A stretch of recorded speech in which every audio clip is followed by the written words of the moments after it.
भोले बाबा के बारे में जब हम कभी सोचते हैं तो मेरा दिल बड़ा दुखी हो जाता है। पार्वती बोली क्यों? जवाब दिया, बात ये है, देवताओं को देखो, इंद्र को देखो, भगवान नारायण को देखो, बड़े सुंदर सुंदर हार पहनते हैं। नारायण भगवान बैजंती माला पहनते हैं, इंद्र मणियों की माला पहनते हैं, लेकिन भगवान शंकर अपने गले में ये मुंडों की माला डाले रहते हैं। ये अच्छी नहीं लगती है, ये समझ में नहीं आई मैया। क्या बात है? ये मुंडों की माला शंकर जी काहे को डालते हैं? अब पार्वती मैया को तो मालूम ही ना रहे। पार्वती मैया कुछ बता ही ना पाई। नारद इतनी बात कह के चले गए और शंकर जी आए। सोई पार्वती बोली, काहे बोले बाबा, हमें खूब मालूम है ऐसे जिंदा रहे वैसे फायदा कहाँ है। आदमी अगर पेट की बात औरत को न बताए तब औरत को जिंदा ना रहे वो चाहिए। अब जिंदा रहने से फायदा ही कहाँ है। शंकर जी से पार्वती बोली, भोले बाबा तुम्हें मालूम है? नाराज हो गई पार्वती शंकर जी से, रूठ गई। अरे गौरा में चली गई पार्वती, अरे गौरा में चली गई और शिव जी से कह रही, मैं दे जाइए तारो कुटिया में बोला नहीं आए नगरिया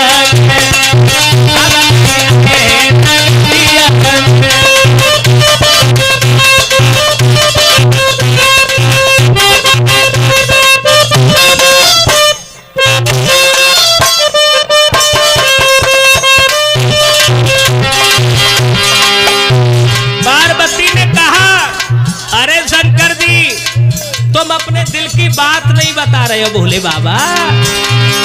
गौरा में चली गई, गौरा में चली गई, शिव जी से कह रही, भेजे तारो कुटिया में बोला अब नहीं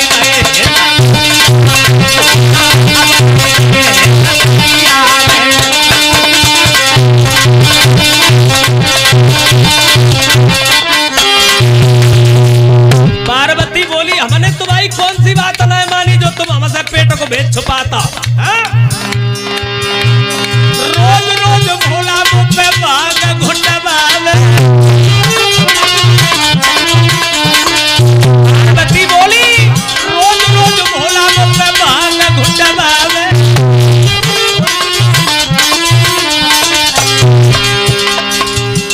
अरे सिलऊ फूटी गो, पटना टूट गो, लगी गई चोट उंगलिया में बोला नहीं आए।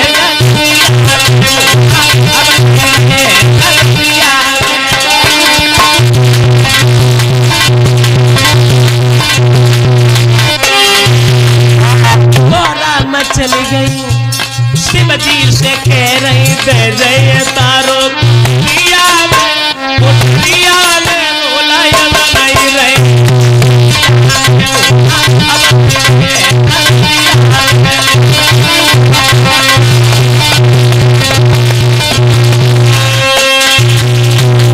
पार्वती नाराज हो गई। शंकर जी बोले, क्या बात है गिरजा, क्या कहना चाहती हो? पार्वती बोली, बात जय शंकर जी, तुम अपने गले में ये मुंडों की माला काहे को डाले हो, इसका क्या मतलब है? शंकर जी सोचने लगे, जाको मतलब ये है जब पर्वत पे नारद आए हो, समझ गए? शंकर जी बोले, देखो गिरजा, पूछ रही हो तो मैं तुम्हें बता रहा हूं, हमारे गले में जो मुंड निहार रही हो ये सब मुंड तुम्हारे हैं। पार्वती बोली, क्या मतलब? जवाब दिया, जितनी बार तुम मरती रही, जन्म लेने के बाद शरीर छोड़ती रही, उतने ही तुम्हारे मुंड हमारे गले में पड़े हैं। पार्वती बोली, हम इतनी बार जन्म के मर चुकी और शंकर जी तुम हमें एक बार ना मरे। शंकर जी बोले, माफ करना गिरजा, हम अमर कथा जानते इसलिए हम मरते नहीं हैं। पार्वती बोली, तो अमर कथा हमें सुनाओ भोले बाबा। अब जब हट कर गई हैं तो भगवान शंकर गिरजा को लेकर के चले हैं अमर कथा सुनाने के लिए। कहाँ गए हैं? उत्तराखंड में पहुंचे। अग्नि देवता को आदेश दिया है कि तुम जाओ और इस वन में से जितने भी जीव जंतु हैं सभी को भगाओ। अग्नि देवता ने शंकर जी का काम किया है, सभी को वहां से बाहर निकाला है। अब भगवान शंकर ने पार्वती से कहा है कि देखो हम तुम्हें कथा तो सुना रहे हैं, लेकिन हमारी कथा का ये नियम है, कथा सुनती रहना और बीच बीच में आवाज देती रहना, हुंकारा देती रहना पार्वती। लेकिन विधि का विधान ऐसा था, जहां शंकर जी कथा सुनाने को पहुंचे उस जगह पे एक तोती का अंडा रखा हुआ था। घोंसला में अंडा रखा हुआ था तोती का, जिसके अंडा के अंदर बच्चा था। हुआ ऐसा, भगवान शंकर ने पार्वती को अमर कथा सुना। तब क्या हुआ कि अमर कथा श्री जग जननी को और सुनाए रहे त्रिपुरारी।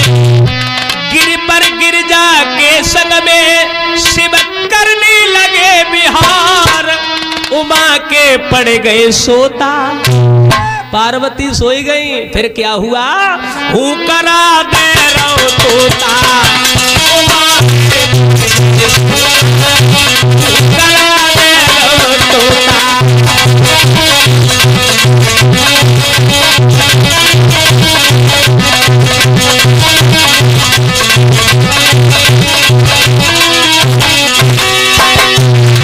पार्वती को शंकर जी ने कथा सुनाई और शंकर जी कथा सुनाने लगे। पार्वती को नींद आई गई और बस तोती के अंडा के अंदर एक छोटा सा बच्चा था, तोती का बच्चा।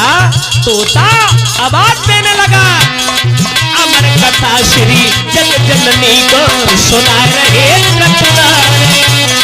गिर पर गिरजा के संग में शिव करने लगे बिहार, करा दे रहो तोता, उमा के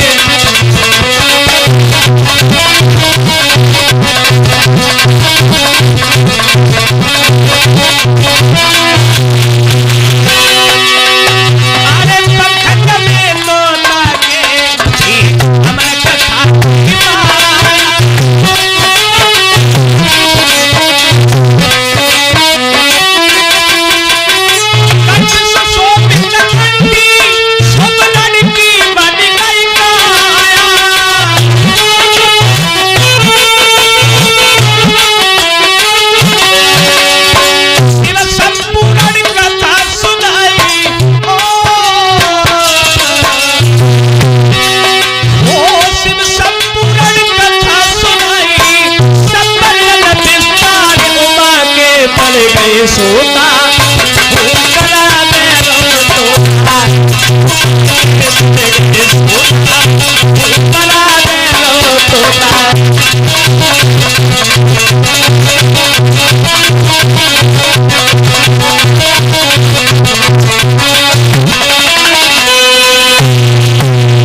पार्वती को कथा सुनाई शंकर जी ने। पार्वती मैया को नींद आ गई और तोती का जो बच्चा था अंडे के अंदर वो तोता हुंकरा देता रहा। और जब कथा पूरी भई तो शंकर जी ने आवाज लगाई, गिरजा गिरजा गिरजा।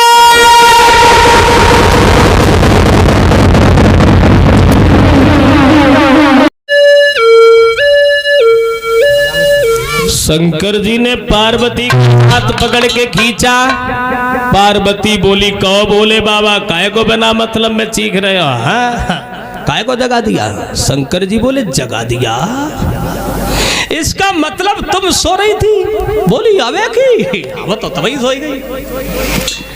शंकर जी बोले, इसका मतलब तुम सोई गई और हमारी कथा कोई तीसरा सुन गया और इसने कथा हमारी पापियों को जाके सुना दी तो पापी लोग भी अमर हो जाएंगे। शंकर जी ने अमर कथा को ही श्राप दे दिया।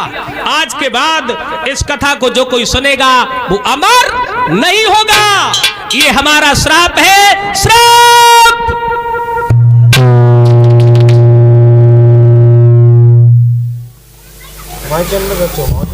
शंकर जी ने ये श्राप दिया था। अमर कथा को। अब शंकर जी के दिमाग में झटका लगा, हमारी कथा ये सुन गया। शंकर जी ने त्रिशूल लेकर के जिस समय उस तोता को मारना चाहा है, लेकिन जो अमर हो चुका था उसे शंकर जी भी नहीं मार पाते। वो तोता भागने लगा है, शंकर जी त्रिशूल लेके पीछे पीछे हैं। नारद ने बता दिया है, अपने प्राणों की रक्षा चाहते हो, शंकर के बैरी हो, भला तुम्हारी कोई रक्षा भी नहीं करेगा। जो रक्षा करेगा वो शंकर से युद्ध करे, इसलिए तुम ऐसा करो, व्यास के घर पे चले जाओ। तो बताया है कि तोता व्यास के घर चला गया, और जिनकी पत्नी, व्यास की पत्नी के गर्भ में तोता सूक्ष्म रूप धारण करके, छोटा सा रूप धारण करके नासिका के द्वारा होके पेट में चला गया। जब पेट में चला गया, शंकर जी द्वार पे पहुंचे, व्यास जी से कहा है कि तुम्हारे घर हमारा चोर आया है। व्यास जी बोले जहां पर चोर दिखाई दे वहां से ले जाओ। शंकर जी ने ध्यान धर के देखा तो समझ गए ये तो व्यास की पत्नी के पेट में चला गया, अब हम इसे कैसे मारे, और हमने इस तोता को मारा तो व्यास की पत्नी भी मारी जाएंगी, एक के बदले दो की जान चली जाएगी। इसलिए कोई बात नहीं, थोड़े दिन इंतजार करेंगे, 9 महीने के बाद ये बाहर जरूर आएगा। लेकिन शंकर जी ने 9 महीने इंतजार किया, तोता बाहर नहीं आया, बाहर नहीं आया। 1 बरस हो गई, लेकिन वो तोता ने जन्म ही नहीं लिया। धीरे धीरे समय गुजरता चला गया। शंकर जी तो वहां से चले गए, त्रिशूल को वहां पहरा के लिए छोड़ दिया। अब त्रिशूल पहरा देता रहा। धीरे धीरे समय गुजरते गुजरते 12 बरसें बीतो, और जब 12 बरसें बीत गई तो शंकर जी ने विचार किया, इंतजार की घड़ियां समाप्त हो गई। उस तोता के इंतजार की घड़ियां छोड़ के शंकर जी ने त्रिशूल को भी वापस बुला लिया। अब क्या हुआ, जब त्रिशूल वापस हुआ है तब जन्म लियो सुखदेव बने, नराल पेटो अंग, भागी चले सुख बनी को, तब लगे व्यास जी संग। सुख माने होता है तोता, व्याकरण में कहते हैं सुख माने तोता। इंसान की देह धारण कर गया, वो तोता मनुष्य का रूप धारण कर गया, इन्हें सुखदेव जी कहा गया।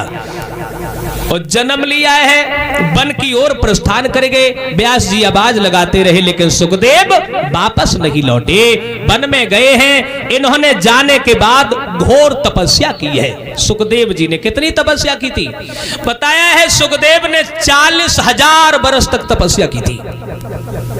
और सुखदेव की समाधि खुलवाने के लिए इंद्र ने रंभा नाम की अप्सरा को भेजा है।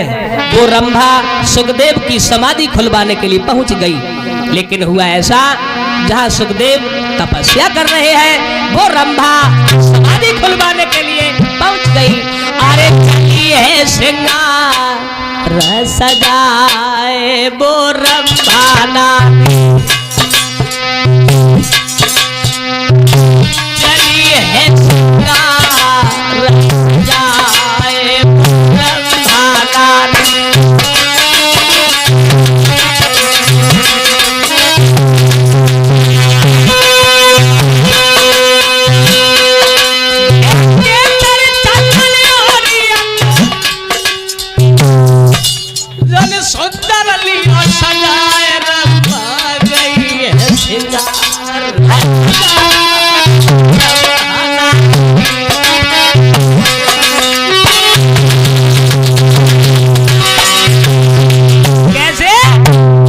कैसे श्रृंगार किया है रंभा ने, जब कुछ चंदा सो मुखार बिंदु शोभा कहीं न जाए, मृग जैसे नैना लगी खंजन अवसर, दोस्तों शर्मा बीच में लियो।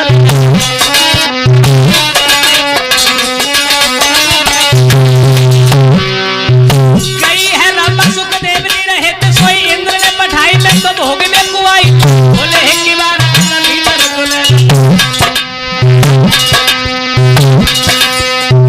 हंसी हंसी रही बतलाए वो रंभाना, गई है श्रृंगार जाए रंभाना।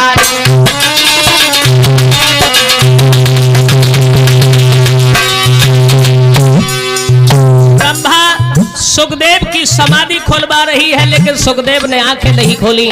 ऐसा ही नहीं, बोले सुखदेव रंभा धर्म की मेरी मां, देवे भस्म हो जाबे तेरुगा सोई दिल में गई घबराए मोरम नार गई कार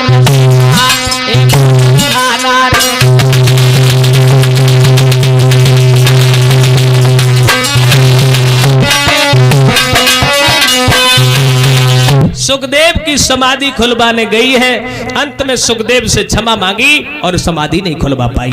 सुखदेव ने 40,000 साल तक तपस्या की थी। 40,000 वर्ष तक तपस्या पूर्ण करने के बाद सुखदेव ज्ञानी बन गए और जहां कथा सुनाते हैं वहां लंबी भीड़ इकट्ठी हो जाती है। लेकिन एक कमी हो गई सुखदेव के जीवन में। जहां पर बैठ के ये कथा सुनाते थे बड़े विद्वान कहलाते थे, लेकिन सुखदेव के चले जाने के बाद जिस जगह पे सुखदेव जी बैठा करते थे उस जगह पर गंगा जल डाला जाता था। गंगा जल डाला जाता था और गौ माता को खड़ा किया जाता था। क्यों? क्योंकि नारद ने बताया सुखदेव जी तुम बहुत बड़े ज्ञानी जरूर हो, लेकिन अभी तुम्हारा कोई गुरु नहीं है और बिना गुरु के दिया हुआ ज्ञान अधूरा बताया, इसलिए तुम गुरु बनाओ। और तुलसीदास महात्मा ने भी गुरुओं के बारे में वर्णन किया है। कबीरदास संत हुए, उन्होंने भी गुरुओं के बारे में वर्णन किया है। बिना गुरु के भवसागर से कोई पार नहीं हो पाता। सुखदेव जी से कहा तुम गुरु बनाओ। तो सुखदेव के गुरु कौन थे? जनक महाराज। सुखदेव के गुरु थे जनक, और जनक के गुरु थे अष्टावक्र जो 8 जगह से टेढ़े थे, और अष्टावक्र के गुरु थे महात्मा कहोर ऋषि जो इनके गुरु भी कहलाए और इनके पिता भी कहलाए। वही सुखदेव परीक्षित के पास गए हैं और सुखदेव ने महाराज परीक्षित को कथा सुनाई। बोलिए गोविंद भगवान की। इस तरह से सुखदेव ने परीक्षित को कथा सुनाई थी। कैसे कथा सुनाई? सबसे पहले कथा के नियम बताए हैं। कथा सुनने के नियम होते कुछ। जब भागवत कथा सुनने आए, भगवान के कीर्तन सुनने आए, तो कुछ बातों को ध्यान में रखना चाहिए। कौन कौन सी बातों को ध्यान में रखना चाहिए बताया है कि हर कीर्तन में बैठते समय कुछ ऊंच नीच का ध्यान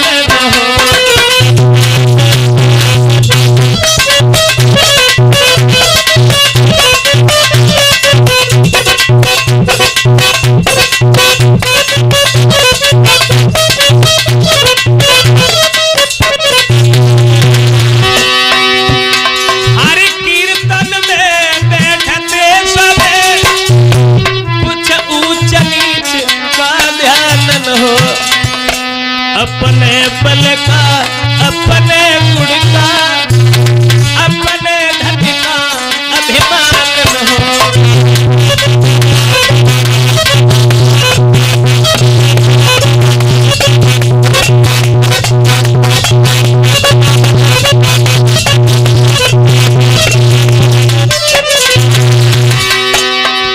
भगवान की कथा सुनने आए, बल बुद्धि का घमंड न करे, अभिमान न करे।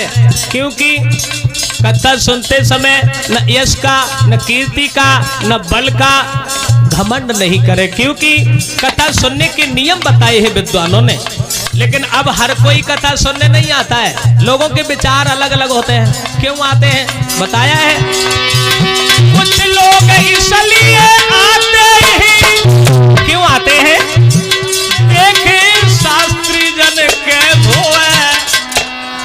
हाँ, कोई तो देखन जाता है, अच्छा देख आए जो कथा का नाव है, जो कथा का नाव है, कैसे है? कुछ बैठ के यही देखते कथा कहते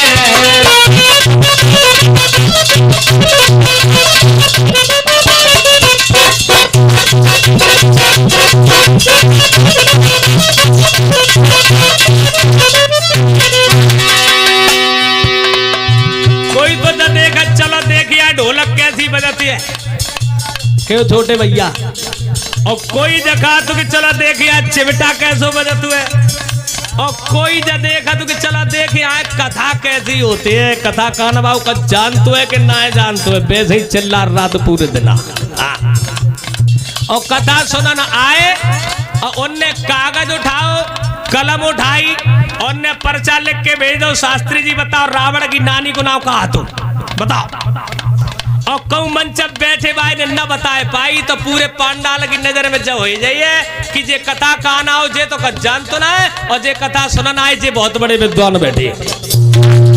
लोगों के ऐसे विचार आते हैं दिलों में, कोई कथा सुनने के बदले में झूठी खिल्लियां उड़ाते हैं। तो हमने तो यहां तक देखा है, कोई कथा सुनने के बदले में जूता चप्पल ले जाते हैं।